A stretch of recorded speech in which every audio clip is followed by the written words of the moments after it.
শীতের সন্ধ্যাবেলা চা বা কফির সাথে খাওয়ার জন্য বেশ একটা ইউনিক স্ন্যাক্সের রেসিপি খুঁজছেন, তাই না? চলুন, আমার আজকের রেসিপিটা কিন্তু আপনারা ট্রাই করতে পারেন। এখানে আমি 150 গ্রাম মতো চিড়ে নিয়ে নিয়েছি। এখন এই চিড়েটাকে ভালো করে একটু জল দিয়ে ধুয়ে বেশ কিছুক্ষণের জন্য রেখে দেব। তার আগে এখানে মিক্সার গ্রাইন্ডারের জারের মধ্যে নিয়ে নিলাম 1 বাটি মটরশুঁটি। দিয়ে দিলাম এর মধ্যে 2 টুকরো আদা ছোট ছোট, 2টো কাঁচা লঙ্কা, ঝালের পরিমাণটা নিজেদের স্বাদ মতো দেবেন। দিয়ে দিলাম হাফ চা চামচ মতো জিরে গুঁড়ো, স্বাদ মতো একটু লবণ, আর খুব সামান্য 1/4 চা চামচ মতো কয়েকটা দানা চিনি। এখন এটাকে বেশ স্মুথভাবে একটু পেস্ট বানিয়ে নিলাম। গ্যাসে একটা কড়াই বসিয়ে দিয়ে দিলাম এর মধ্যে 1 চা চামচ মতো ঘি। এখন এই ঘিয়ের মধ্যে এই মটরশুঁটির পেস্টটাকে ভালো করে বেশ কিছুক্ষণ ধরে একটু নাড়াচাড়া করে শুকিয়ে নেব। তো এটা আমাদের রেডি হয়ে গেছে।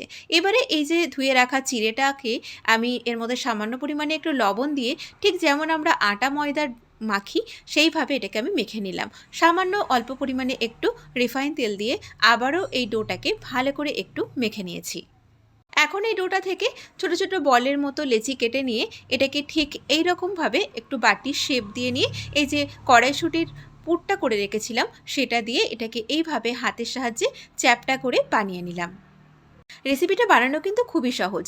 শীতের মটরশুঁটি ফুরিয়ে যাবার আগেই কিন্তু একদিন বাড়িতে বানিয়ে ফেলতে পারেন, দেখবেন সবারই প্রশংসা পাবেন।